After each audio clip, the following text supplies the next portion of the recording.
இத்தலம் தேவார பாடல் பெற்ற தலங்களில் சோழ நாட்டு காவிரி தென்கரை தலங்களில் அமைந்துள்ள 35வது சிவத்தலமாகும். இத்தலம் தஞ்சாவூர் மாவட்டத்தில் திருவிடைமருதூர் வட்டத்தில் அமைந்துள்ளது. கும்பகோணம் காரைக்கால் சாலையில் திருநீலக்குடியை அடுத்த எஸ்புதூர் வந்து அங்கிருந்து கோவிலுக்கு வரலாம்.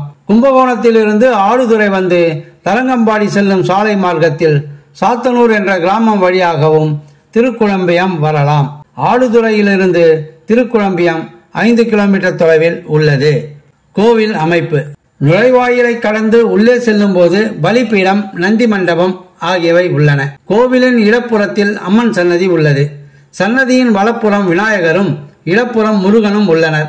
எதிரே நந்தி, பலிபீடம் உள்ளன.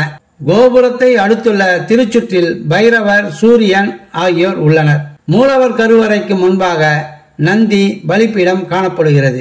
இதன் தல வரலாறு என்று பார்க்கும் பொழுது, சிவனும் பெருமாளும் பார்வதியை நடுவராக வைத்து சொக்கட்டான் ஆடினர். ஆட்டத்தில் காய் உருட்டியதில் சந்தேகம் வர பார்வதியிடம் கேட்டார் சிவபெருமான். பார்வதி பெருமாளுக்கு சாதகமான பதிலை கூறினார். இதனால் பார்வதியை பசுவாக பூமியில் பிறக்கும்படி சாபம் இட்டார். இப்படி பசுவாக பிறந்த பார்வதி இத்தலம் வந்து சிவனை பூஜித்து மீண்டும் தன் கணவனை அடைந்தார். பெருமாளுக்கும் பிரம்மனுக்கும் சிவனின் அடிமுடி காண்பதில் பிரச்சனை ஏற்பட்டது. பிரம்மன் சிவபெருமானின் முடியை காண்பதற்காக சென்று முடியாமல் போக தாழம்பூவின் துணையுடன் முடியை கண்டதாக பொய் சொன்னார். இதனால் கோபப்பட்ட சிவபெருமான் பிரம்மனை தண்டித்தார். பின்பு பிரம்மன் இத்தலம் வந்து தன் பெயரால் ஒரு குளம் அமைத்து நீராடி இறைவனை வழிபட்டார்.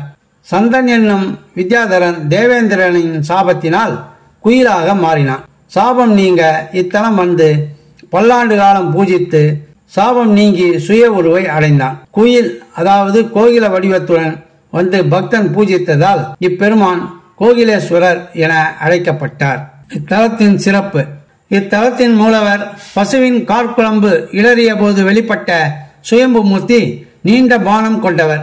அம்பிகையின் திருநாமம் சௌந்தர்ய நாயகி. மிகுந்த லாவண்யத்துடன் சுமார் 5.5 அடி உயரத்தில் பத்ம பீடத்தில் நின்ற கோலத்தில் அபயவரத அஸ்தங்களுடன் அட்சரமாலை கமண்டலத்தை தாங்கி தோற்றமளிக்கும் அதி அற்புதமாக தரிசனம் நல்குகிறார். சிவாய நமவென சிந்தனை செய்தால் அபாயம் ஏதுமில்லை. சிவாய நமவென சிந்தனை செய்தால் அபாயம் ஏதுமில்லை.